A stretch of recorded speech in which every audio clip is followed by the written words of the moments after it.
astonishing material. This is a truly new idea at a time when we're desperate for new ideas, so don't miss a single word. Plus, before David starts, we have probably the most incredible Linda Moulton Howe interview in years.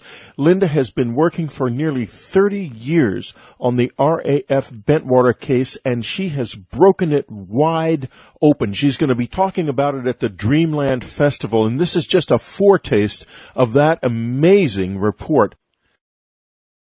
This is Whitley Strieber's Dreamland. Next up, Linda Moulton Howe. One reporter who loves mysteries is radio's leading science journalist, Linda Moulton Howe. She's an Emmy Award-winning TV producer, documentary filmmaker, and the reporter and editor for EarthFiles.com, the Internet's most respected edge science website. Today she has an extraordinary report for us, the first recorded testimony of a sergeant, a man who was in a tower overlooking the RAF Bentwaters weapons storage area when those remarkable events occurred at Bentwaters December the 26th to 28th in 1980. This is the first time this recording has ever been played, and she will be talking afterwards with retired Airman First Class John Burroughs, who was on the scene. Here she is from Albuquerque, Linda Moulton Howe. Thank you, Whitley. It was 30 years ago for at least 3 consecutive nights between midnight of December 26th and sunup on December 28th, 1980, that unidentified light, beams, and even a craft of unknown origin were described by United States Air Force men and women at the big joint American and British RAF Bentwaters and Woodbridge Air Base. The deputy base commander at the time, Lieutenant Colonel Charles Halt, even thought beams from these unidentified lights had penetrated the nuclear weapons storage area at Bentwaters. That weapons storage area did have nuclear weapons in December 1980, a top secret at the time. Those nuke bunkers were watched around the clock by security from the WSA Alarm Station Watchtower. The Delta Flight Security Chief in the Bentwaters Tower the night of December 27th to 28th was Sergeant Rick Bobo.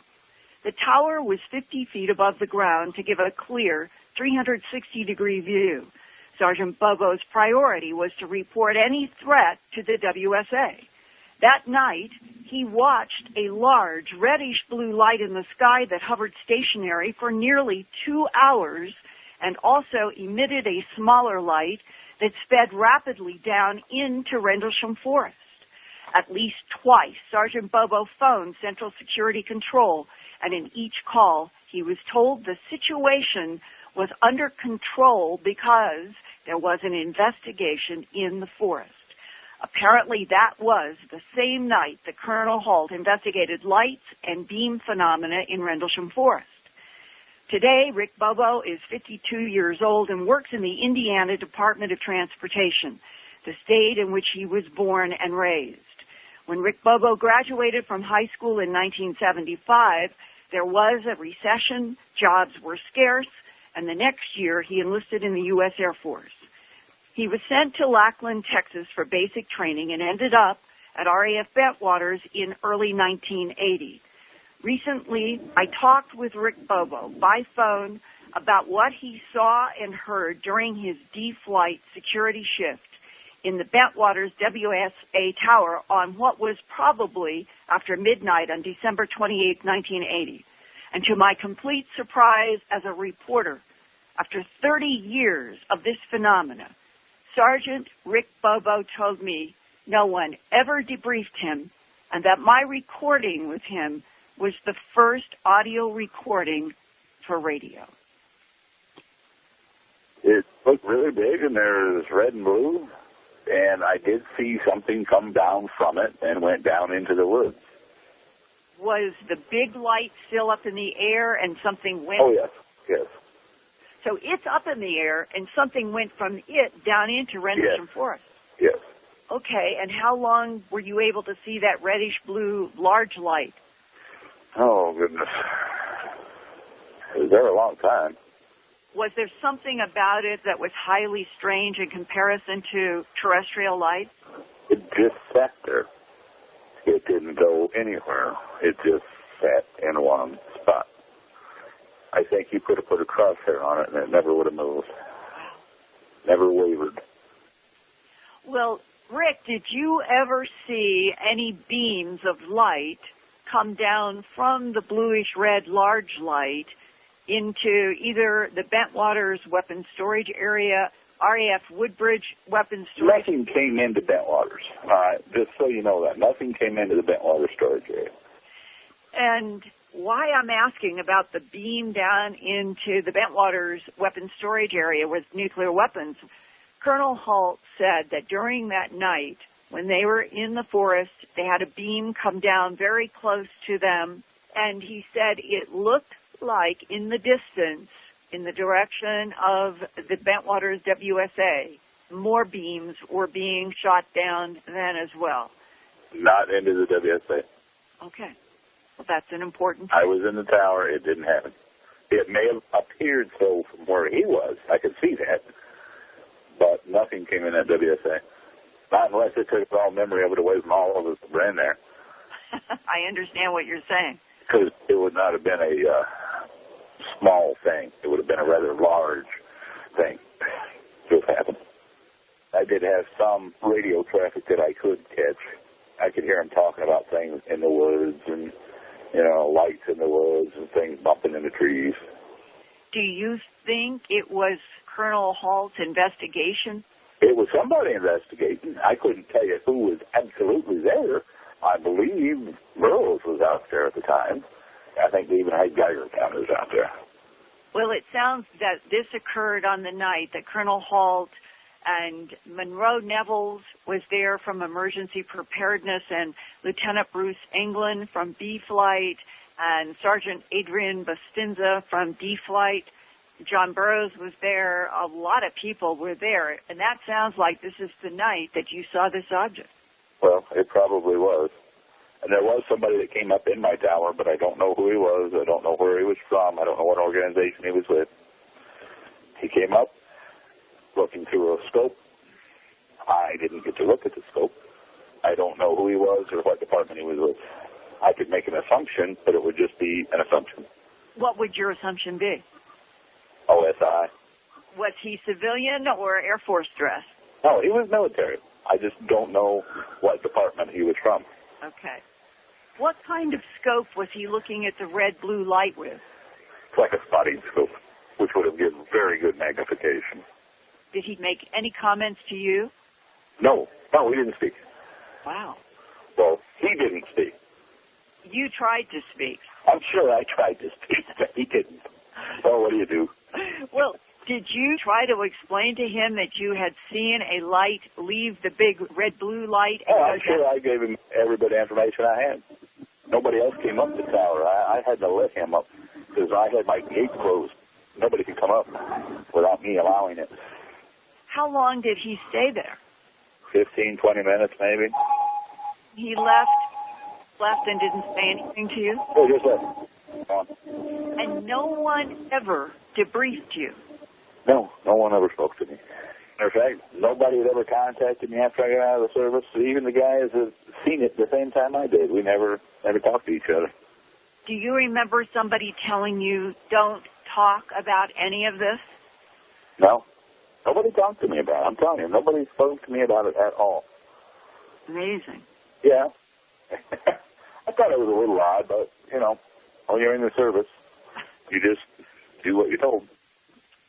The Burroughs that Sergeant Rick Bobo referred to was Airman First Class John Burroughs, who was in the Rendlesham Forest with Colonel Halt on December 28, 1980, and was also in Rendlesham Forest with another Staff Sergeant, James Penniston, 2 nights earlier after midnight on December 26th.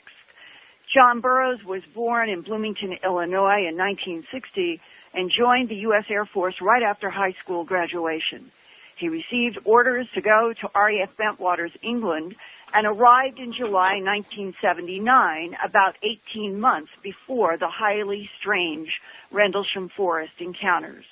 John remained in the Air Force until his retirement in 2006 as a tech sergeant. Right from the beginning, John Burroughs and Sergeant Jim Peniston saw what they could not explain, and something happened to their minds, either in the forest, in military interrogations later on, or both. The results have been blank or confused memories. The two men were right next to each other in the forest, but they do not remember the same details. I would now like to introduce my friend, colleague, and former RAF Bentwaters Airman First Class John Burroughs to talk about the importance of Sergeant Rick Bobo's eyewitness testimony and what he does remember. And John, I wondered if you could help the Dreamland audience understand, from your point of view, 30 years of confusion and suppression and misinformation. Why do you think that the security guard, Sergeant Rick Bobo, up in the tower above that important weapons storage area at Bentwaters, where we now know there were nuclear weapons stored and everyone was concerned about what those beams might or might not have been doing, why do you think he was never debriefed? And what is your own reaction at hearing that he was watching for 2 hours this huge red-blue light that was even sending down one or more small lights right into the forest where you guys were? Well, first of all, I think one of the things that's interesting is he was on a totally different angle than we were on both nights. So therefore, the people that were trying to say it was the lighthouse or planets, it clearly shows it wasn't. He clearly had observation of something that was hovering over the woods, that was sending out beams of light down into the woods, that from above the ground, well, we were below the ground, so you really can't, put any credence to the lighthouse theory off of that. Right. Second of all, the military does it that way. If they're not sure what's going on, they'll say to other people, especially if they're not directly involved in something, the better it is, because if they start giving out information on what's going on or start talking to them about it, that gives them more information, and they have to worry about what might be said outside of where they're at. And would you explain a little bit more, just from your experience in the Air Force for a long time, to what astonishes us in the civilian world, that somebody would come up, have the ability to enter that weapons storage area that was highly secure, go up the steps, enter, not say one word to Sergeant Bobo for at least 20 minutes, while the whole goal was to look with a spotting scope out at that huge red-blue light and leave without saying a thing, and probably was from Air Force Office of Special Investigations. How does something like that happen? Well, obviously there was an investigation going on. People were notified, and only a select few can get into a weapons storage area. It's just not anybody who wants to get in, and they're all controlled. They have to have certain clearances and everything else. So it was clear whoever it was up there trying to get a look at it, and they were obviously going to report to people above them on what they saw and what was going on. So listening to Sergeant Bobo, that there had to have been higher base authority who by December 28th, with Colonel Hall, the deputy base commander, out there in the forest, they already knew and were investigating, even though to you all who were actually in the forest, the official kind of approach was, there's nothing to talk about and don't talk about it?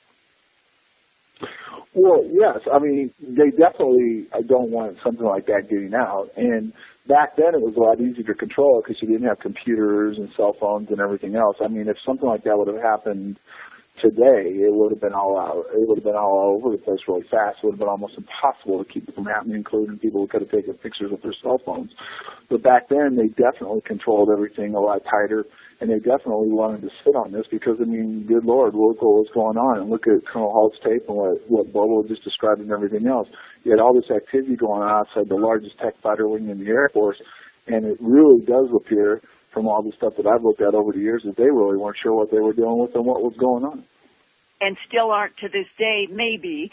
And could you now describe what you remember in your own mind, even though it's distorted and you don't remember everything? Can you talk about that moment when you have Sergeant Adrian Bustinza next to you in Rendlesham Forest, Colonel Holt and other men are far back?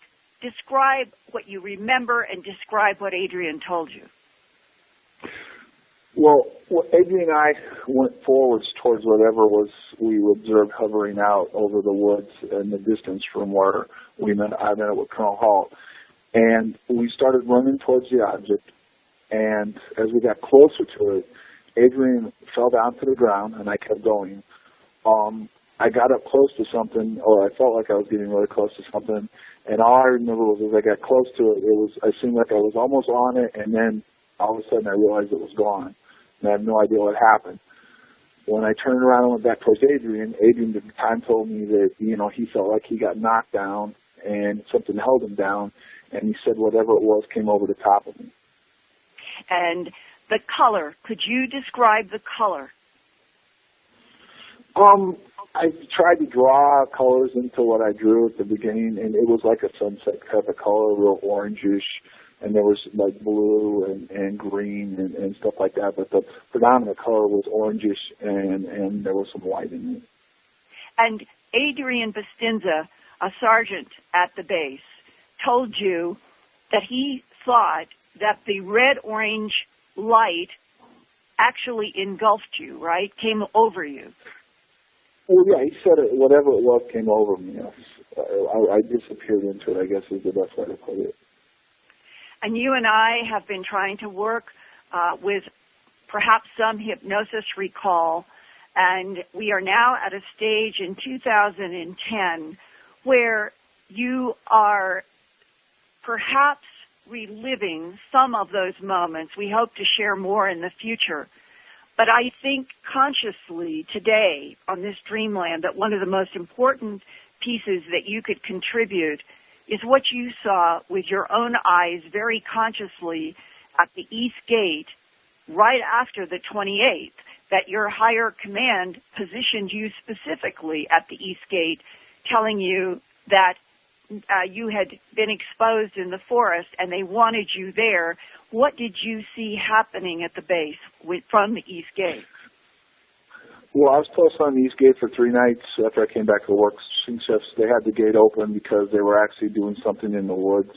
They had at night they had helicopters out in the woods, and they had vehicles going out in the woods. Obviously, there were people working out in the woods.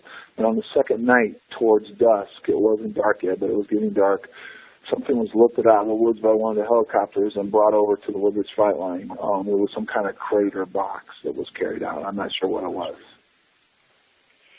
Do you think that it was either a craft or a piece of something that Sergeant Penniston described as a craft of unknown origin, or do you think it related to their worry about the nuclear weapons, and could any of the nuclear weapons at the Bentwaters storage have been tampered with?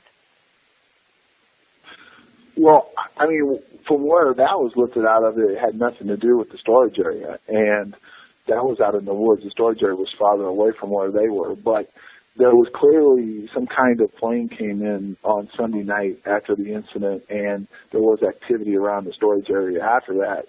And this is something that I can't verify, but there has been statements made that there was a movement shortly after the incident, and certain weapons were taken back to New Mexico because there were problems with them. And finally, John, as we talk in the spring of 2010, and you are struggling to bring, there were 30 men and a few women there 30 years ago. Can you describe a little bit about your efforts to see if you can bring everybody together to try to get to more truth? Because so far it's very clear that neither the UK nor the American government have told the truth or are indicating that they want to tell the truth. Sure. I started out about a year ago with trying to get the word out to see if there would be interest in getting this all together. It's sort of coming together. There's different people I think that are interested, but it clearly would be a logistics problem, whether we did it in England or did it in the States. And some of the people would, if they did it, they wouldn't want people to know we were getting together. The second thing is I now have a Facebook site called Justice for the Men and Women of the 81st Security Police Squadron, and I'm asking everybody to join it and to take a look at what we've posted. We just recently released an individual in England who was claims to be an expert with the British military. He's retired now. Took a look at the radiation readings, and he's come up with some interesting things on that. And he also went and took a computer and broke down Colonel Halt's tape, and he's come up with some more interesting things on the transcript. But if you take a look at the site and take a look at some of the stuff that's been posted as far as Colonel Halt's tape, the transcripts, some of the different pieces that have done over the years, some of the interviews people have done, a lot of Linda's work is on it and stuff, and you'll see that there's clearly something happened to us. You can leave it open to your own interpretation on what it was, but it's clear, very clear, that something happened to us over those 3 nights, that the military did look into it, and whether they came to a conclusion or not, that's only they know, but something happened to us, and the men and women that were out there were left to wonder what happened to them, what they were exposed to. And the last thing, one of the most important things is last year, Colonel Hall, who was out there in the woods, did a press release saying that he felt what happened to us was ET in nature. So it's clearly something that, has grown over the years, and it's clearly that something has happened to us, and it's time for the government to step forward and help the men and women that were out there and let them know what happened to them, and even go a step further and give disclosure on what they know over the last 40 or 50 years on what's really going on, period. And Whitley, in addition to that very important June 25th, 2009 press release that I reported on Dreamland and Coast and Earth Files about a year ago, in which the Deputy Base Commander, Colonel Halt, who was out in the forest when Rick Bobo was up in the tower and John Burroughs was with him in the forest along with a lot of other people, the fact that Colonel Halt went on the record and said that the lights and beams that he encountered on December 28, 1980 in Rendlesham Forest were, this is a quote, extraterrestrial in origin, close quote, was the first admission by anyone in authority from RAF Bentwaters Woodbridge in 30 years. Further, Britain's Lord Hill Norton was a 5-star admiral, chief of the UK Defence Staff, chairman of NATO Military Command, and said about the RAF Bentwaters phenomena, quote, it had to be of defense significance, close quote. And former UK Prime Minister Margaret Thatcher told journalist Georgina Bruni, quote, yes, Bentwaters happened, but we can't tell the people, close quote, that became the title of Georgina's book published in November 2000. What do you and all of us should we think about Margaret Thatcher and the various need-to-know agencies in the United Kingdom and the United States, knowing that something happened that the people cannot be told? What did happen in the Rendlesham Forest that the rest of the world cannot know? That, Whitley, is why I keep doing this research. Well, Linda, you have, speaking of that, done a magnificent job with this. We've come a long way from stories about car lights and lights from lighthouses, exactly. And now we know that this is true, and the question, of course, remains, why do they hide this when it's obviously at this point just a kind of a pro forma exercise? I don't like it any more than anyone else does, but what worries me is that there may be some more powerful force compelling governments, to the U.S. and UK governments, to act as they do. I just don't know. Well, that is a good point. And if there is a much bigger box that has been influencing the UK and the U.S. military for much longer than 30 years, with information that those two governments and perhaps all of our allies from World War II have been exposed to information that, just like Margaret Thatcher said, they don't think that the people can be told. I argue that as we move into the 21st century, not only should we be told, the entire planet deserves the truth that their governments are withholding. Well, of course we do, and I can tell you from personal experience, and I know you've had similar experiences, the ones who can't handle it are not the people. It's the insiders who have trouble with this, believe you me. Yeah, I think that is a very good point, too, that perhaps a lot of the cover-up from higher military, as Colonel Holt told John Burroughs and me, he was more worried about his career and his job than anything else that night in December 28th. He said, quote unquote, "This is a career killer." And what he meant was, if you tangle with the UFO phenomena, it's going to bruise you for the rest of your life. Why should we be living on a planet where the truth about other intelligences in this universe should force everybody in authority to lie? Well, I don't know the answer. I just hope this isn't some sort of a prison planet. That's all I can say, Linda. Linda Moulton Howe, thank you so much. It has been a really remarkable report, and I believe you're going to expand on this quite considerably at the Dreamland Festival. Isn't that correct? I'm going to be sharing a whole lot more beyond Rick Bobo's testimony, John Burroughs, absolutely such important work that John is doing. And I have now a whole series of firsthand testimonies from people that you have never heard from before that I will be sharing at the Nashville Festival. Well, you know, someone who won't ever get a Pulitzer Prize for her work as a journalist in this area is Linda Moulton Howe, and if ever anyone deserved one, it's you. See you at the Dreamland Festival, Linda. Thank you for a terrific report. Thank you. Well, today I am very happy to have back on Dreamland David Sereda. David has not been on Dreamland since 2007 when we talked about the Roswell incident. It was one of the most amazing interviews I can ever remember because he talked about how children all over the country started making little model UFOs, model flying saucers, right after that incident occurred, and the strangeness of the synchronicity of this event. It was a very interesting interview, and if you're a subscriber, go to the unknowncountry.com subscriber section and go to the Dreamland archive and scroll down, and you'll see this show, 11/17/07. David also has been recently on Revelations talking about his new DVD, Quantum Communication. A lot has happened since then in David's life.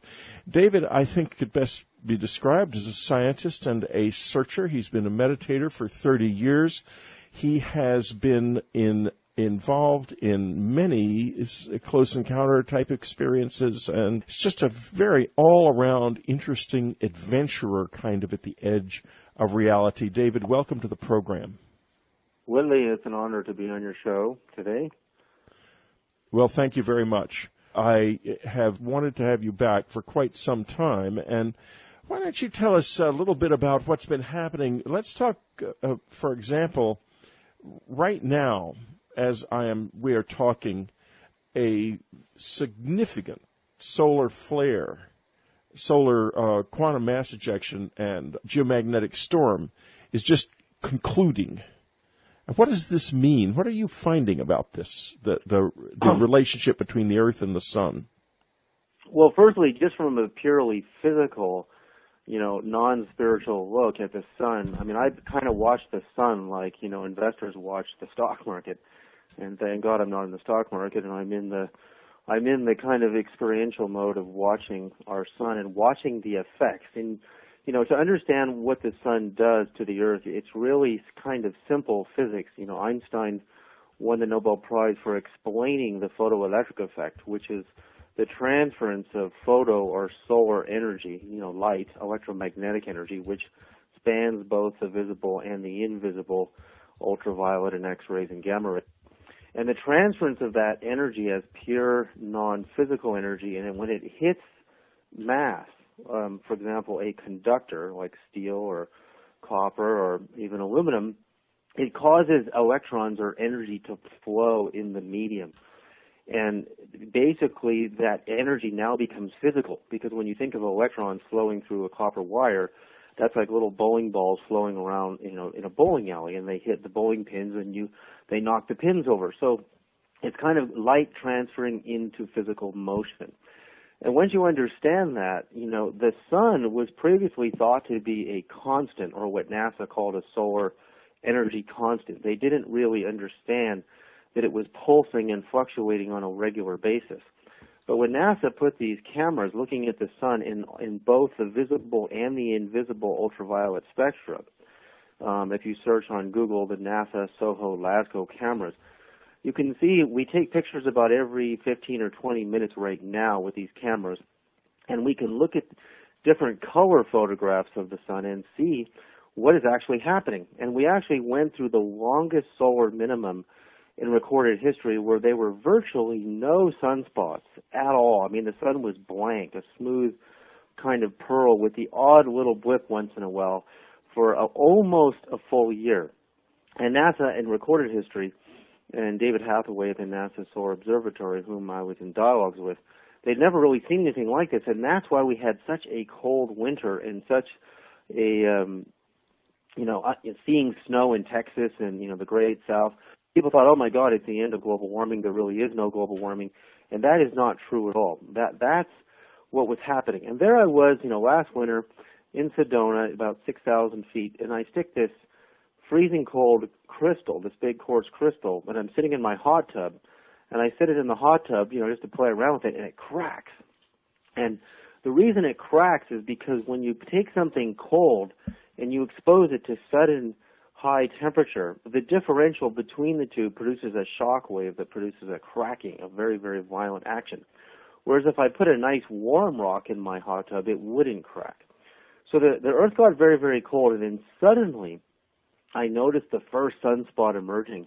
And the sun spins around counterclockwise every 27 days. So it's what you're seeing when you look at these cameras on the SOHO LASCO are magnetic spots, black hole spots, and actual sunspots that rotate around and are morphing, changing constantly.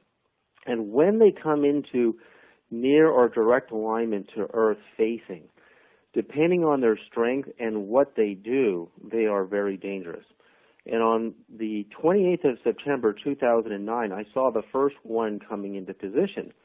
And this is when I just started, Whitley, when I just started my, theory of watching the sun. And all of a sudden, and I'm looking at the photo now in my ebook, and you can see what happened on that day. We had a huge earthquake, off the coast of Australia in the American Samoa region, and we had tsunamis that killed hundreds of people and wiped out whole towns and villages. And, that I thought, wow, no, that's amazing. Could that be coincidence? And I just kept watching. There were, again, no sunspots for a long time. Very little activity on the sun. And the next really big one is not very far off from that, is January the 12th, 2010. It's actually very, very large. It's a magnetic spot. Now, magnetic spots seem to be as powerful or more deadly possibly than even sunspots. Sometimes on the NASA cameras you'll see the magnetic spot activity and no sunspot. That doesn't mean because there's no sunspot that nothing's going to happen. And on that day, everybody knows what happened. We had the Haiti earthquake. And it's, I thought, this cannot possibly be a coincidence. So there I was, February 23rd at the International UFO Congress. I was about to lecture on the 24th of February at Bob Brown's conference.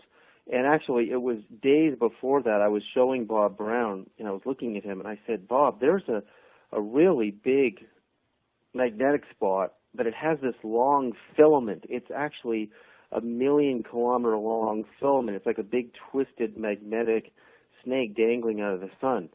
And I researched that when these things break and they collapse, they splash into the sun like throwing a pebble into a pond, and they're called hydroflares. And because we only take pictures every 15 or 20 minutes with the SOHO cameras, you can actually miss the actual hydroflare itself. But suddenly I saw it it actually broke on February 24th, 2010. It broke and it collapsed into the sun. And I predicted to Bob Brown, I said, just wait in 2 or 3 days, because it takes, when you get activity on the sun, it takes 8.3 minutes for electromagnetic energy to reach Earth. But it takes about 2 or 3 days, or even 4 days, for the plasma wave of charged hot particles to hit Earth, which is what you were just talking about. We're experiencing the tail end of that right now. And what happened 3 days later was the chilly 8.8 earthquake. And just before that, we had a 7.0 in Japan. So, I mean, it was consistent. No matter how many times I actually looked at what was happening on the sun, I knew that something big was going to happen on the Earth. So the next thing I did is I decided, let's go backwards in time and see Hurricane Floyd, for example. From September 5th to the 14th, 1999, Floyd was forming.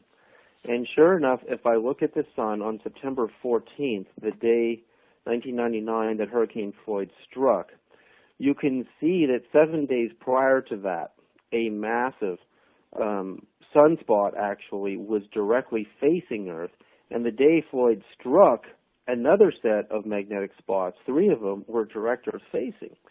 And then, even worse, the giant tsunami of December 26, 2004, which produced a 9.3 earthquake, in the universal time code on the NASA SOHO cameras on the sun, I can see a massive coronal mass ejecta coming out of the sun about 15 minutes before that earthquake struck. And that means that the electromagnetic part of that coronal mass ejecta transferred its energy in 8.3 minutes, and about 15 minutes after the eruption, we get a 9.3 earthquake and a tsunami ensues. Wow, so, but wait a minute here, because the material part of the coronal mass ejection didn't reach Earth for hours, 24 to 48 hours after that. Because it's much slower. The physical part takes 2 or 3 or 4 days. It actually depends on how charged the particles are. So it can either be theoretically the electromagnetic part if it's strong enough, or the plasma wave, or both. I've actually noticed sometimes as soon as the CME erupts, 8.38 minutes later, and then following, because that electromagnetic energy hits the Earth, and through the photoelectric effect, it starts heating up magma, it changes weather patterns, and anything can happen down here. So they're both very, very dangerous. And so then, there's no doubt that there was a connection to that giant tsunami and the sun. And then going back to Hurricane Katrina, as it was forming, the day it was forming, August 23rd, 2005, we have direct magnetic spot alignment to Earth. So when you really look at over and over and over again, what I started to do next is on Facebook, on my page on Facebook, I started just posting, here's what's happening on the sun today, watch for the effects either today or in the ensuing days. And sure enough, as a prediction, instead of going after the fact and saying, see, I told you so, I started making predictions. And every single time, something, not necessarily where there's human civilization, but we would get earthquakes above what I call background noise earthquakes. Now, background noise earthquakes are the constant stream of, 1.5, 2.5, all the way up to about the 5 level. When you get above 5 and you start to get into 6s and 7s, that is not normal. That is not normal background noise. And when the sun spots and magnetic spots and black spots would go away for a period of days, you can see all of the earthquakes subsiding and going back down again.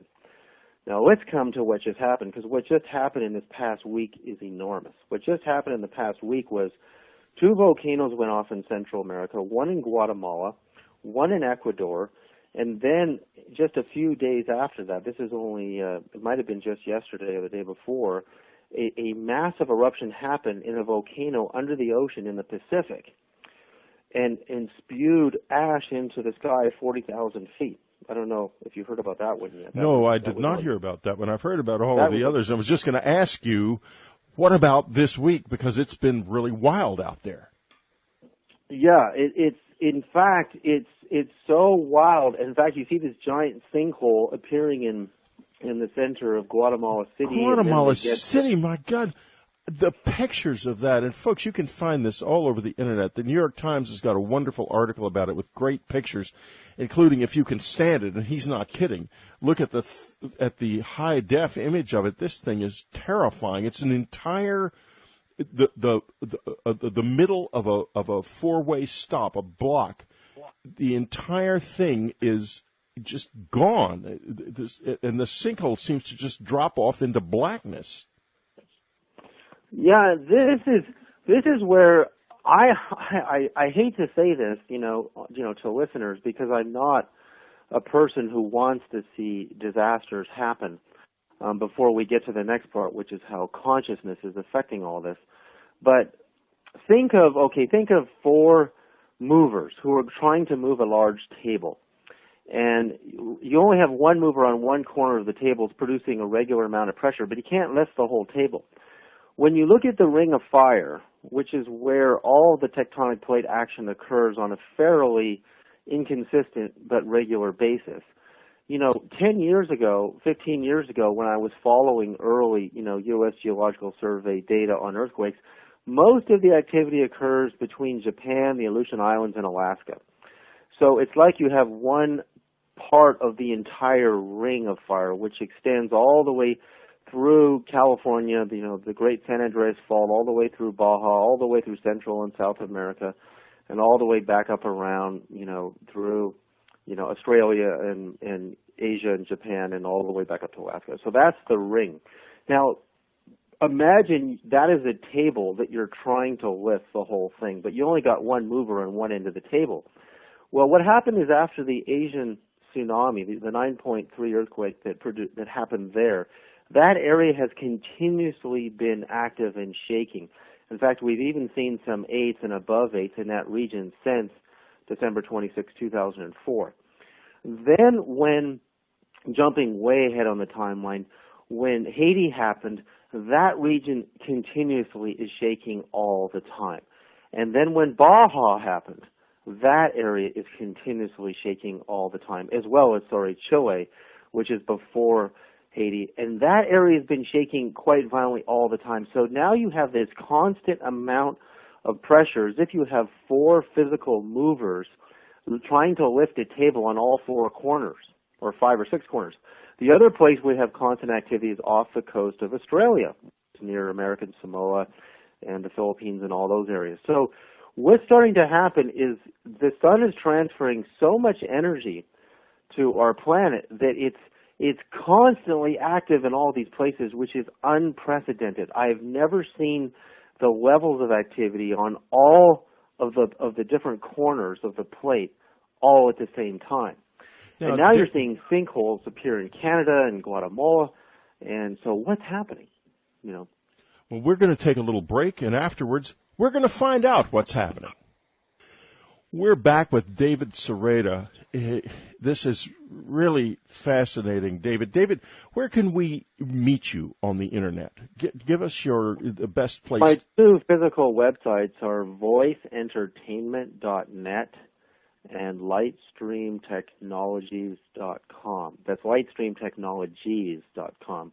And on Facebook, you just search my name and, ask to become friends. I usually say yes to everybody. So yeah, I think you and I are friends, in fact, on Facebook. Yeah, we are. Yeah, I see your picture there. Yeah, my Facebook page is wild. It filled up, actually, but it's a fun place, and I'm sure yours is, too. I haven't looked at it yet. But so you can meet him on Facebook. Do you Twitter? No, I haven't figured out Twitter, and it's kind of hard because I don't really go to these places that often online, but I do hang out there once in a while. And, yeah. Well, unlike me, I'm everywhere. I'm all over my message boards. I'm on Facebook. I'm on Twitter. I love the stuff. Yeah, it's great. It's a great place to hang out. Right, and especially my own message boards, which is where I hang out the most. In any case, let's get back to this. Now, I have a question for you. In the past, has this always been true during periods of solar intensity, or is it more true now? Do you know if there's been any intensification of the sensitivity of Earth to the sun or not? Well, this is where it gets really amazing. I actually, have two models in an ebook called Quantum Electrodynamics in 2012, where I superimpose subatomic particle orbits on top of the solar system and on top of a galaxy. And I compare what happens in the quantum universe versus what happens in the astrophysical larger scale models.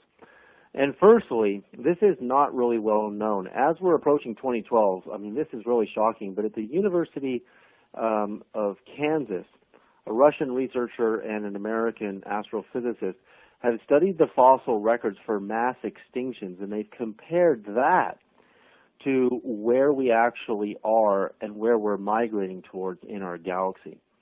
And inside of our spiral Milky Way galaxy, we're traveling around the galaxy, and we are about a third of the way from the outer rim, spiraling inwards into a higher and higher frequency orbit. But we're also bobbing along in a spiraling wave that dips above north of the galactic plane and south of the galactic plane. The dinosaurs went extinct 64 million years ago, and it's interesting because this wave cycle from top to bottom to top is a 64 million year wave cycle. And we are right now 10 parsecs, which is 180 trillion miles north of the true galactic plane. But we're just coming out of the thickness of the line that represents the galactic plane. And this is what these physicists found out, is most mass extinctions happen as you're migrating higher and higher above true north. And when you get out of the dust plane, which we're about to do, the temperatures and the energy transmission from the supergalactic center are way more powerful than they are when we're south of the galactic center. It appears that human beings, let's say that, Lucy, the oldest, skeleton ever discovered in Africa, is about, 3.5 million years old. We are about 2 million years true north of the galactic plane. So the oldest humans probably evolved when we were just south of the actual galactic plane itself, the true galactic plane, which means we were still inside the thickness of the line because it's a very thick, dusty, cosmic plane full of stars and planets and all kinds of debris and comets and all these things. So with all of that in the way, all that debris in the way between the super suns in the center of the galaxy, we are kind of buffered by its intense energy. But as we rise above the galactic plane, the transfer of energy gets so powerful that, firstly, a lot of organisms on our planet suddenly die off because they can't handle the intensity of the radiation coming from galactic center.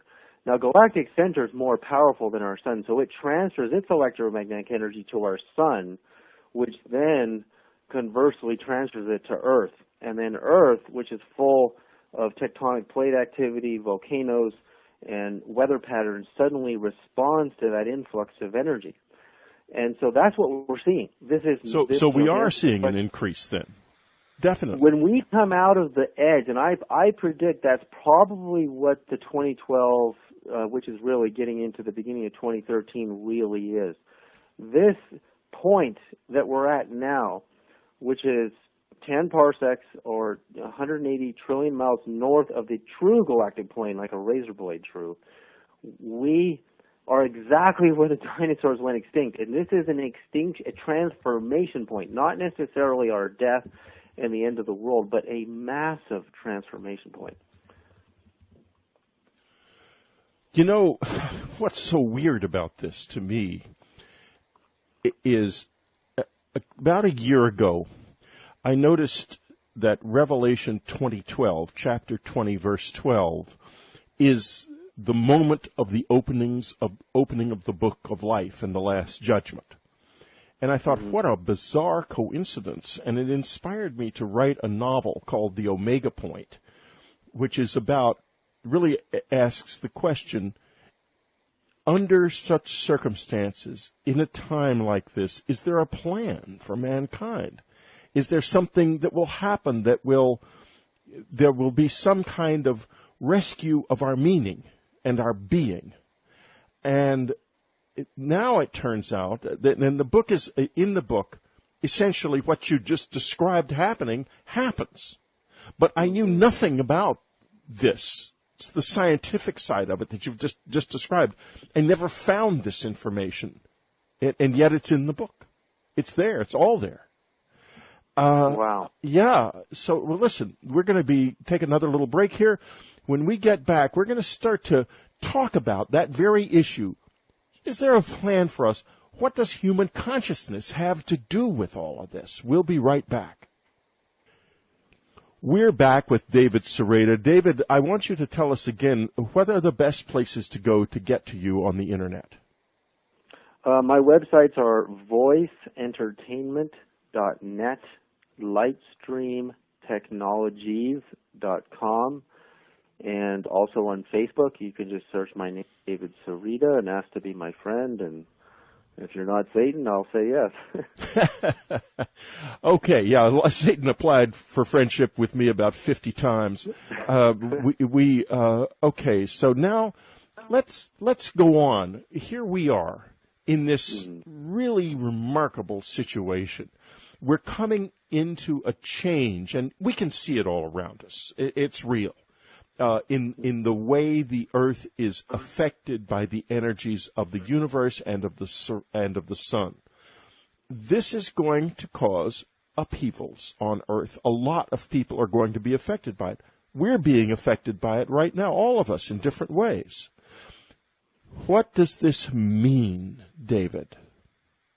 Well, first of all, I mean, here's another amazing phenomena. When we look at the movie Knowing with Nicolas Cage, there's this great video on YouTube where this movie was made, of course, before the big Gulf oil. Tell us how to find the video. I've seen it, folks, and it's just remarkable. Go ahead. Tell us how. Well, yeah, you just search the movie Knowing and Gulf oil disaster on YouTube, and you'll find this video.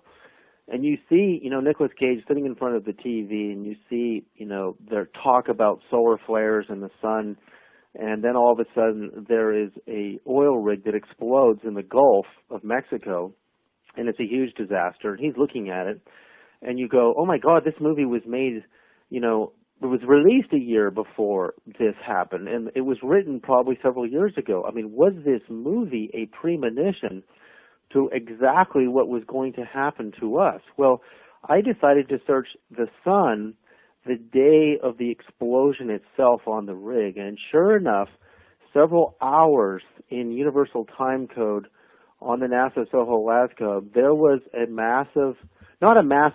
large coronal mass ejecta that happened on the sun, and not necessarily very much of it was 100% Earth-facing. It was probably 10% Earth-facing. And I thought, was that energetic dynamic co-responsible for human error? Did it affect consciousness? Or possibly, is what's happening in the Gulf also tectonic? Is it a volcano? And when I started researching on the National Geographic websites, and I looked at the oil rigs off the coast of California, and sure enough, where you get oil off of the coastline, there was geothermal and also lava flow and volcanic activity under the ocean.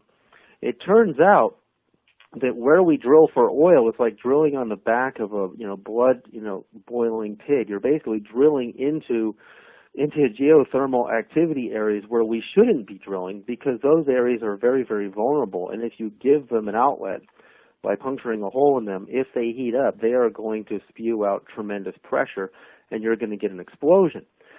So I've been kind of looking all over the world for the transference of this electromagnetic energy and what the effects are. And, off the coast of Australia, where there's been a constant amount of earthquake activity, the ocean sea level floors have risen several hundred feet in the last less than the last year. And then on Fox News in the Mediterranean, they're saying there's a volcano underneath the ocean there that literally volcanologists think could erupt any day now, any time now, and produce a tsunami that would bury southern Italy. Then you have this eruption that just happened yesterday or the day before in the Pacific, where 40,000 foot plume of ash in the middle of nowhere in the ocean, and you have the volcanoes in Iceland, and it's like the whole freaking world is heating up, and it's pretty obvious what's starting to happen. But what's amazing about the movie Knowing is it really starts to move in the direction that we're actually heading in, but it may not. Hopefully, it won't be quite that disastrous in this transfer of this movement through the galaxy as we're going higher north.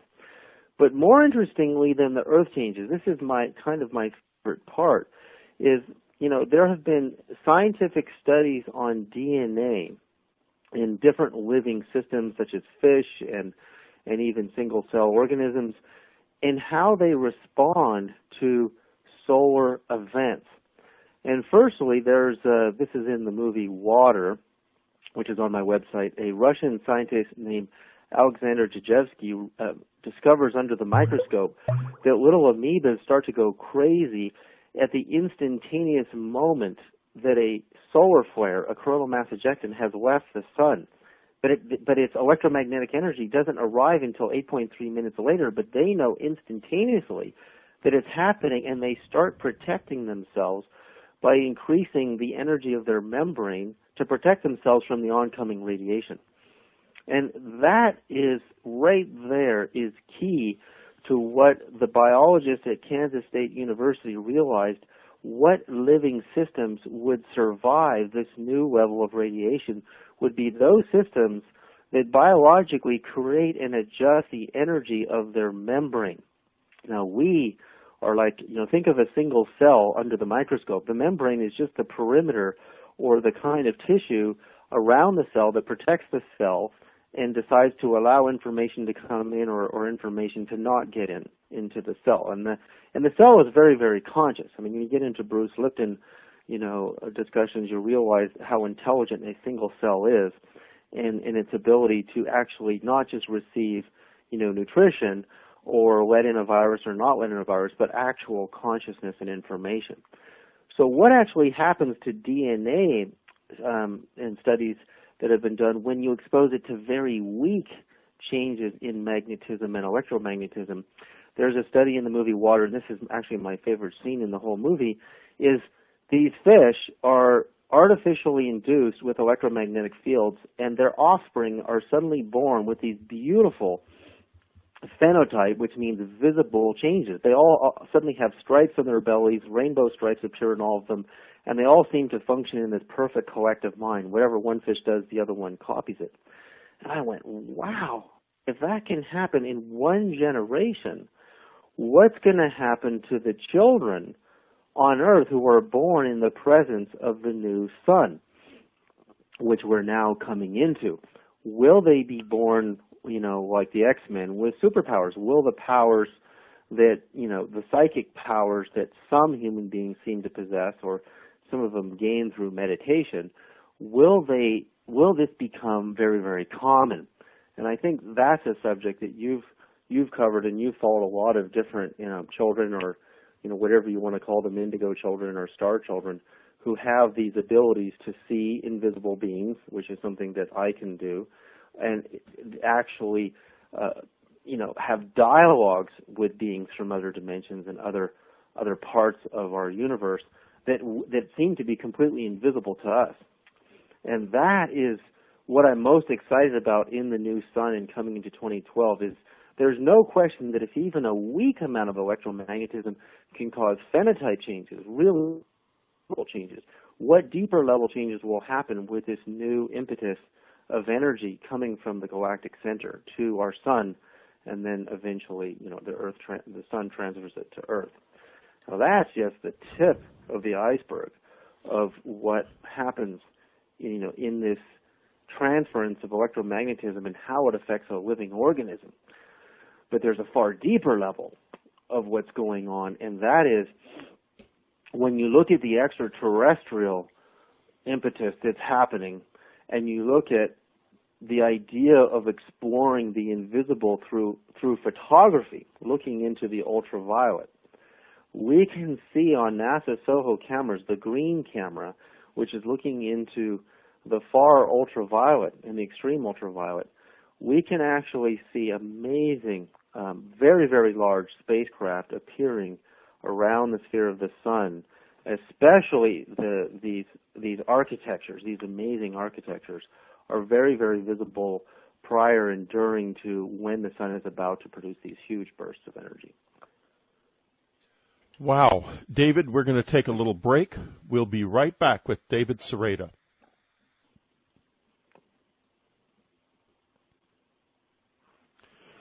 We're talking to David Sereda. David, what is the latest thing? It's like that you've got. You've got so much out there. I remember. Is it the Quantum Communications DVD? Quantum Communication is the newest film. The Voice, which is really part one, if you haven't seen The Voice. We also have Mona Lisa's Little Secret, which is kind of an abstraction to the work of consciousness and science. It's really, really an amazing film. And then I have these electronic books, which Quantum Electrodynamics in 2012 is very, very specific to what we're talking about now. It actually, it's a very, very visual presentation. It's an electronic book. It's not meant to be printed. It's meant to be just looked as a PDF on your computer screen. So those are the things that are out right now. And also I have my meditations and I have my pendants, my energy pendants. And you can visit David Sereda's store by clicking through to it on the Dreamland description page on unknowncountry.com. So, and there's a lot in there, actually. I think that the meditation instructions are really very interesting. I've listened to some of them. And as you know, I'm also a long-time meditator, and they're very well worth your time. In fact, it all is. His DVDs are wonderful and produced at a very high level of finish. They're very professional DVDs. It's not those awful things that we've all been so disappointed by with beautiful covers and horrible DVDs inside. Okay, David, now we are on a journey.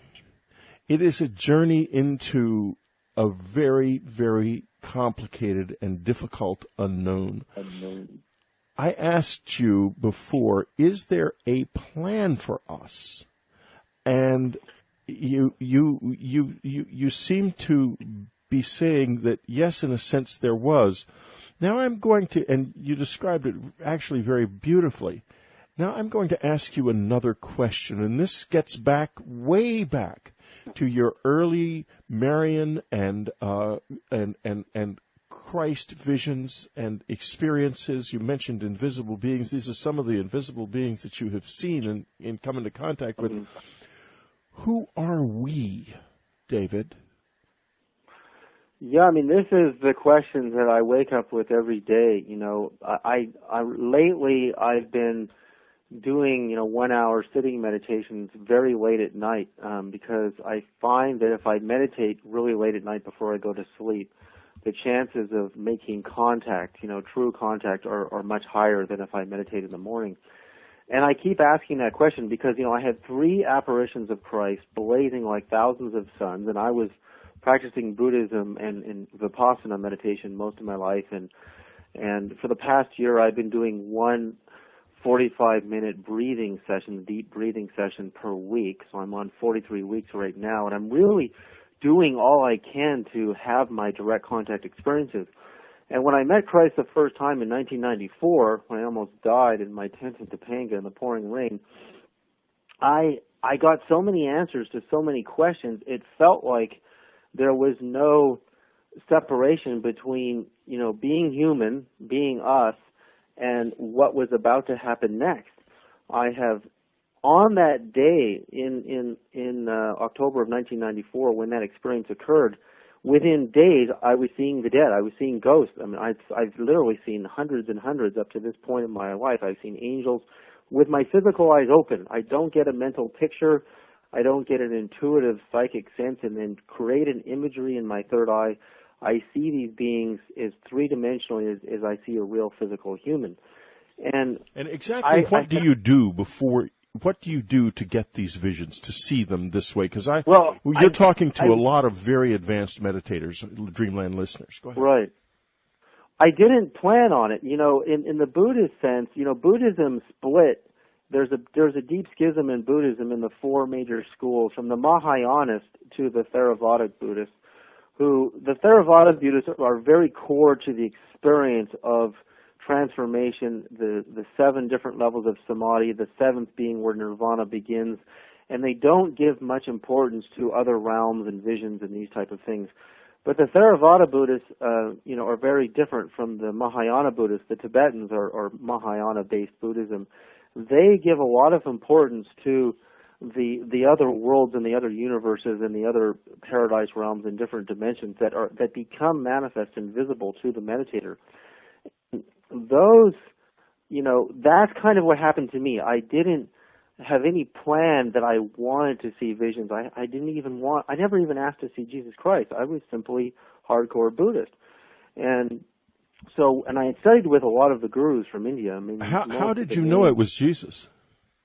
Oh, there was no question. When I left my body in the pouring rain in my tent, which was flooded with water, I came above the oak trees, which were in the dark before sunrise, and there was a giant granite crucifix that had this angelic kind of sound like the monolith in the movie 2001 and 10.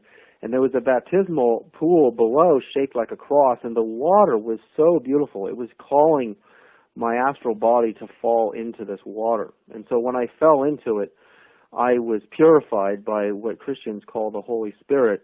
And then I was carried like a mother carries her baby above the rain clouds, above Topanga, which is my dad's ranch, which is where I was living when I went broke. At the time, is right next to the inn of the 7th Ray. If anybody knows Topanga, literally, I could hear all the weddings there living in my tent during those years. And I was above the rain clouds, and I thought, oh my God, you're dead, David. You froze to death, and you're up in the clouds now. Oh my God, this is like, where are you going? And these little atoms, trillions of little atoms of light, below, above, behind, in front of me, they all rushed together from the far reaches of space, and just this swooshing sound that was deafening materialized the body of Christ. So first, I saw the sign of the cross. Then I was baptized, which I was already baptized as a baby Catholic, but we never practiced Catholicism in our family because my dad was a psychologist from Berkeley and traveled to India and was influenced by the Far Eastern ideas. So we were not exposed to Catholicism. So I had no idea that I was expecting that, my mentor and who was going to be my master when I died was going to be Christ. And when I saw him, it was devastating to see that the entirety of the power of the cosmos was all inside of one point. I could see the aura that extended beyond Christ's body, blazing brighter than 1,000 suns. I could not look for 1 second. I fell upon my face and hid my face, and I would look up again. Oh my God, he's too holy. It's too powerful. The whole universe is coming from this one person. How could that be? How could, all the gurus that I've met and the Dalai Lama in India, none of them compared to the magnitude of the power of this single body of light, this person that is so. It was unbelievable who he was.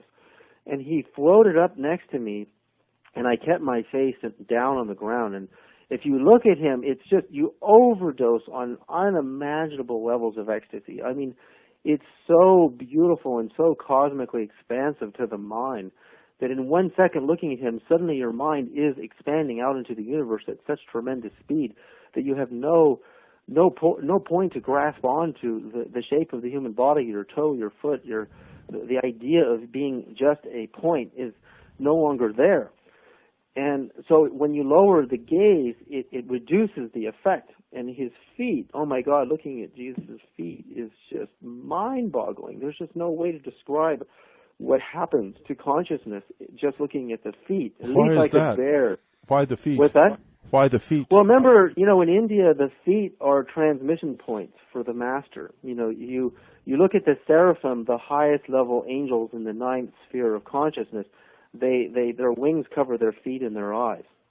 So because their feet are so powerful that even if a person wasn't ready and they looked at the feet, it would blow your circuit. It's just too much energy.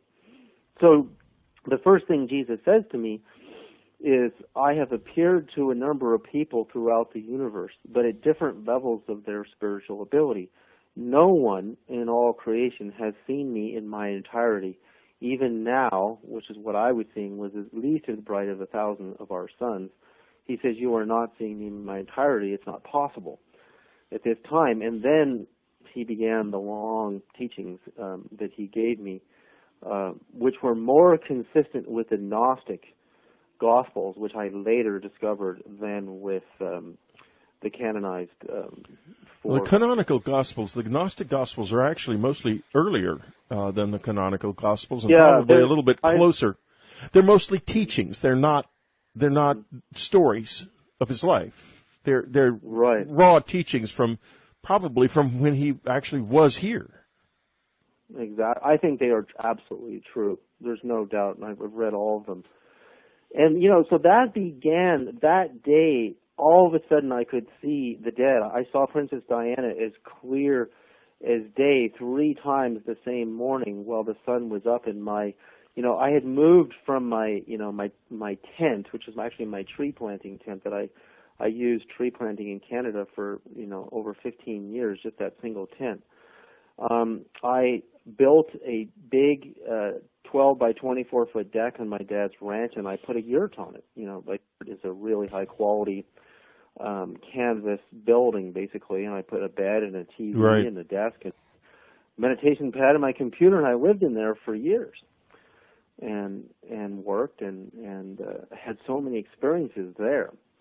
And that's kind of where my fascination with, once I had the experience of seeing so many invisible beings, I became obsessed, having been a professional photographer for 20 years, with invisible photography. And then I got into the NASA tapes and looking at the cameras that were looking into the ultraviolet. And then, everywhere I could see a possibility to see the invisible universe, I became obsessed with. And then when I found the sun, that you could look at the sun and the invisible, and I started seeing and many people have seen these, the giant UFOs that have been appearing around the sun. Yes, I was going to ask you about those, but go ahead. That's great that you brought it up. Well, going way back, you go to the time of Pythagoras, who, in the 5th century BC, 6th century BC in Greece, he hears the music of the planets, and he's known for the giving birth to modern and classical music, and he is the father of trigonometry, a squared plus b squared equals c squared, finding the angle of the triangle. He's more than a mathematician, he's more than even a mystic. But Pythagoras travels to the sun and describes that beings actually live there, what we would call demigods or superluminal beings live there that are not visible to our dimension, but they're really there. And consistent with his experience, Dante Alighieri, the Italian poet, travels to the sun, and he sees many of the great enlightened masters there, in his tradition, living in the sun. And now, in this day and age, this just happened to me just over a month ago. The one area that I had not studied is the Greek classics and the Greek gods. I was very, very, very ignorant. And I have this incredible dream that I'm behind a man with a long flowing white beard on the right with a white robe, and then next to him on the left is a woman with long flowing brown hair and a white robe. And this planet is spinning turbulently, and we fly off the planet as 2 eagle wings manifest in each of their left hand, his right hand and her left hand. And I fly off the planet, and we land at this place where there is a stone, what I now know is called the Omphalos at Delphi. and they're standing in front of it, and the woman tells me, the man says that he doesn't believe the humans will ever awaken to real magic that's really here. And she says, no, I believe they will. And then I hear Prometheus 3 times. And I've never heard the name Prometheus before. I don't even know that that's really a person. And I wake up and I tell my wife, I've got to go to the computer. I've got to bookmark this name if it even exists. And it turns out there is a Prometheus, and he is the father, in the Greek classics, the creator of humanity, who fashioned us from clay, very similar to the God of the Old Testament, Jehovah, and breathed life into us. And that Zeus and his triumphant gods and goddesses, they literally have, this is very powerful, they have destroyed, through the power of nature, the human race 5 times and remade us, because each time we seem to fail, they recreate us and refashion our DNA to create a new human. And this is very consistent with Zecharia Sitchin's work in the Babylonian mythologies and the ancient Sumerian mythologies, that the gods didn't like how we were evolving, and they would destroy us and remake us and create a new human race. Well, the dream comes at a time in our history where we are truly failing. We are truly failing to take care of our planet, to take care of each other. We're destroying the environment. We are failing big time. I mean, you just have to go fly across the Gulf of Mexico to see that at this point. Yeah, this disaster is unimaginable. What will come of it if we, and where it's all heading is simply unimaginable to the whole American continent. The ratio of gas to oil is 1,000 to 1. I mean, it's frying people's brain cells right now, and they don't even know it. But anyway, what's happening here is this dream comes, and I'm now just deeply immersed in Greek classics, because I believe the experience happens to prompt me to study deep into the Greeks. And you find, once again, the Greeks have this mythology of gods whose relationship to our sun is so clearly evident that, for example, Hermes in Hermes Trismegistus, which I just read, it shows the relationship between the human body and mind and the astral body, which is limited to travel between the earth and the moon, and what the yogis call the causal body or light body has the ability to travel to the sun and the stars and beyond. Yes, and very important material here, folks, because if you're on a journey, your journey is about your light body. Go ahead.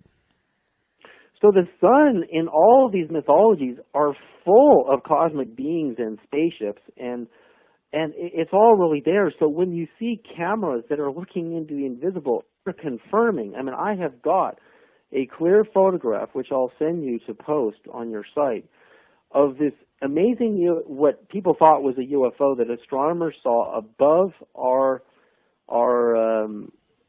atmosphere. It looked like a streaking comet, but it looked like it had 2 rings, like 2 wedding bands crossing each other at almost 90 degrees. And yes, it was a remarkable picture. I remember it very well. Okay, so you know the photograph, and that was February 2nd, I believe, 2010. Well, I found that exact same object right next to the sun. 1 or 2, the days on the actual day of the photography on the sun was the same day or the day before the appearance that everybody saw on the news. But it's the same object with the double rings. And so they don't know why it's streaking. They thought it was an explosion between, 2, cometary bodies. But an explosion wouldn't look like that. You wouldn't see these 2 beautiful rings. The streaking, I believe, is caused by as it left the sun, it carried a lot of the charged particles and plasma in the sun belt, in the solar belt, and that was what was streaming. Scientists couldn't figure out why it was streaming because it's not inside the atmosphere, and you don't get a streaking comet unless it's burning inside of the atmosphere. And so what I believe now is with this invisible photography of the sun, you can see this double ring. It's actually much clearer than the other image, and then it becomes very, very physically manifest and shows up, to astronomers, and nobody knows what it is. These, to me, are the giant spherical super ships of the gods and goddesses who are constantly in this relationship in the invisible universe between here and our sun. So that means all that you see happening on the sun, and all of the explosions that are happening on the sun, and the timing of when they align to Earth and the effects they produce, there's a whole other element to this, and that is the consciousness of how consciousness tells matter what to do. And so it's no accident what is happening. They are clearly seeing that we have failed. We have failed as custodians, and I really don't believe we're going to get away with, the oil civilization much longer. We are going to have to transform and change. Well, David, we are going to have to transform and change, too, because we have reached the end of our time together on Dreamland. Folks, I want you to listen very carefully to what David said after I asked him about his experience, visionary experience of Christ. The reason is that sequence in this very important interview began with asking him who we are. This is the best description of where we are going and who we are that I have ever heard. So keep it in your heart. It is your future, and as we go into this very difficult time bearing the cross of life, we will find, those of us who are doing this and really working at it, that there is another level that will open up to us just when the darkness seems the deepest. Thank you so much for being with us. 1980, a top secret at the time. Those nuke bunkers were watched around the clock by security from the WSA Alarm Station Watchtower. The Delta Flight Security Chief in the Bentwaters Tower the night of December 27th to 28th was Sergeant Rick Bobo. The tower was 50 feet above the ground to give a clear 360-degree view. Sergeant Bobo's priority was to report any threat to the WSA. That night, he watched a large reddish-blue light in the sky that hovered stationary for nearly 2 hours and also emitted a smaller light that sped rapidly down into Rendlesham Forest. At least twice, Sergeant Bobo phoned Central Security Control, and in each call, he was told the situation was under control because there was an investigation in the forest. Apparently, that was the same night that Colonel Holt investigated lights and beam phenomena in Rendlesham Forest. Today, Rick Bobo is 52 years old and works in the Indiana Department of Transportation, the state in which he was born and raised. When Rick Bobo graduated from high school in 1975, there was a recession, jobs were scarce, and the next year he enlisted in the U.S. Air Force. He was sent to Lackland, Texas for basic training and ended up at RAF Bentwaters in early 1980. Recently, I talked with Rick Bobo by phone about what he saw and heard during his D-Flight security shift in the Bentwaters WSA Tower on what was probably after midnight on December 28, 1980. And to my complete surprise as a reporter, after 30 years of this phenomena, Sergeant Rick Bobo told me no one ever debriefed him and that my recording with him was the first audio recording for radio. It looked really big, and there was red and blue, and I did see something come down from it and went down into the woods. Was the big light still up in the air and something went? Oh, yes, yes. So it's up in the air and something went from it down into Rendlesham Forest? Yes. Okay, and how long were you able to see that reddish-blue large light? Oh, goodness. It was there a long time. Was there something about it that was highly strange in comparison to terrestrial light? It just sat there. It didn't go anywhere. It just sat in one spot. I think you could have put a crosshair on it and it never would have moved. Never wavered. Well, Rick, did you ever see any beams of light come down from the bluish-red large light into either the Bentwaters weapons storage area, RAF Woodbridge weapons storage? Nothing came into Bentwaters. All right, just so you know that. Nothing came into the Bentwaters storage area. And why I'm asking about the beam down into the Bentwaters weapons storage area with nuclear weapons, Colonel Halt said that during that night, when they were in the forest, they had a beam come down very close to them, and he said it looked like in the distance, in the direction of the Bentwaters WSA, more beams were being shot down then as well. Not into the WSA. Okay. Well, that's an important I was in the tower. It didn't happen. It may have appeared so from where he was. I could see that. But nothing came in that WSA. Not unless it took all memory of it away from all of us that were in there. I understand what you're saying. Because it would not have been a small thing. It would have been a rather large thing. Just happened.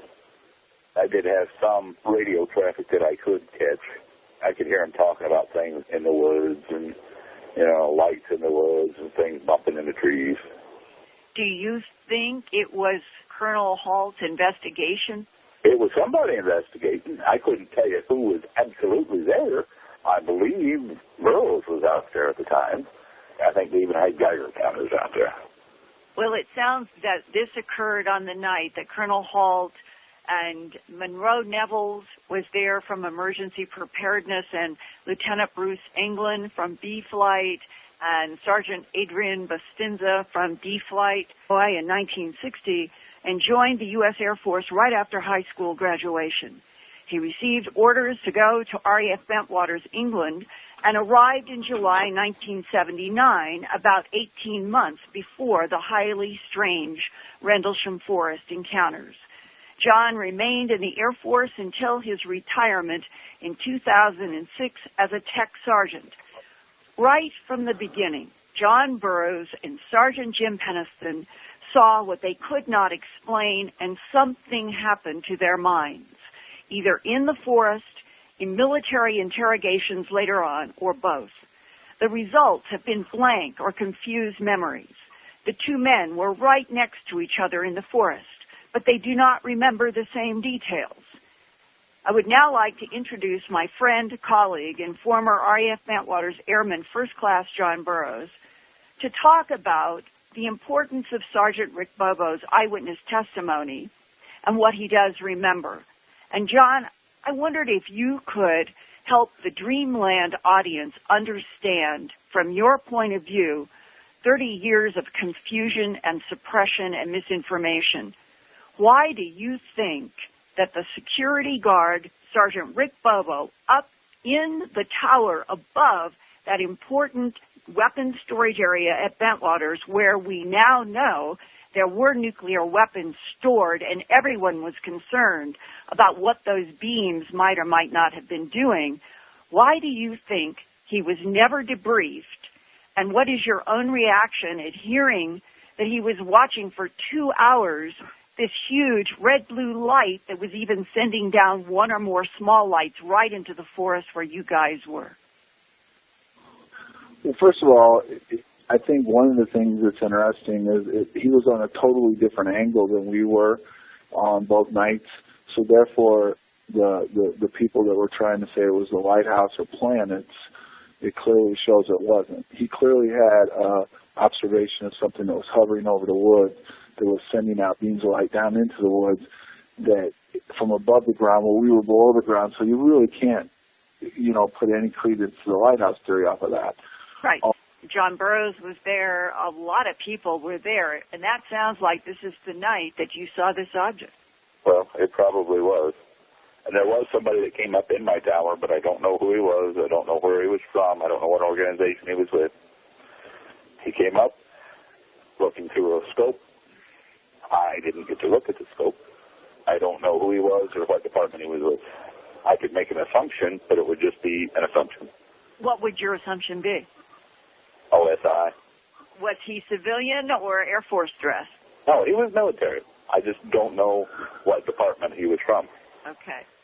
What kind of scope was he looking at the red-blue light with? It's like a spotting scope, which would have given very good magnification. Did he make any comments to you? No, we didn't speak. Wow. Well, he didn't speak. You tried to speak. I'm sure I tried to speak, but he didn't. Oh, what do you do? Well, did you try to explain to him that you had seen a light leave the big red-blue light? Oh, I'm sure I gave him every bit of information I had.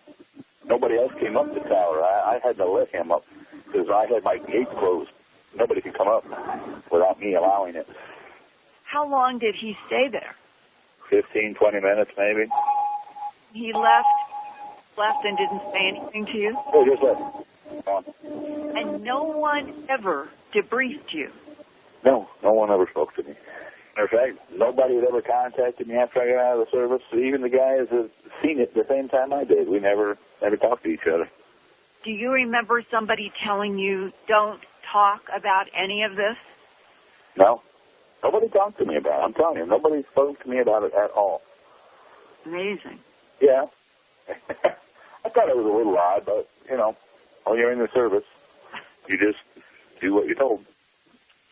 The Burroughs that Sergeant Rick Bobo referred to was Airman First Class John Burroughs, who was in the Rendlesham Forest with Colonel Holt on December 28, 1980, and was also in Rendlesham Forest with another Staff Sergeant, James Penniston, 2 nights earlier after midnight on December 26th. John Burroughs was born in Bloomington, Illinois. Astonishing material. This is a truly new idea at a time when we're desperate for new ideas, so don't miss a single word. Plus, before David starts, we have probably the most incredible Linda Moulton Howe interview in years. Linda has been working for nearly 30 years on the RAF Bentwaters case, and she has broken it wide open. She's going to be talking about it at the Dreamland Festival, and this is just a foretaste of that amazing report. This is Whitley Strieber's Dreamland. Next up, Linda Moulton Howe. One reporter who loves mysteries is radio's leading science journalist, Linda Moulton Howe. She's an Emmy Award-winning TV producer, documentary filmmaker, and the reporter and editor for EarthFiles.com, the Internet's most respected edge science website. Today she has an extraordinary report for us, the first recorded testimony of a sergeant, a man who was in a tower overlooking the RAF Bentwaters weapons storage area when those remarkable events occurred at Bentwaters December the 26th to 28th in 1980. This is the first time this recording has ever been played, and she will be talking afterwards with retired Airman First Class John Burroughs, who was on the scene. Here she is from Albuquerque, Linda Moulton Howe. Thank you, Whitley. It was 30 years ago for at least 3 consecutive nights between midnight of December 26th and sunup on December 28th, 1980, that unidentified lights, beams, and even a craft of unknown origin were described by United States Air Force men and women at the big joint American and British RAF Bentwaters and Woodbridge Air Base. The deputy base commander at the time, Lieutenant Colonel Charles Holt, even thought beams from these unidentified lights had penetrated the nuclear weapons storage area at Bentwaters. That weapons storage area did have nuclear weapons in December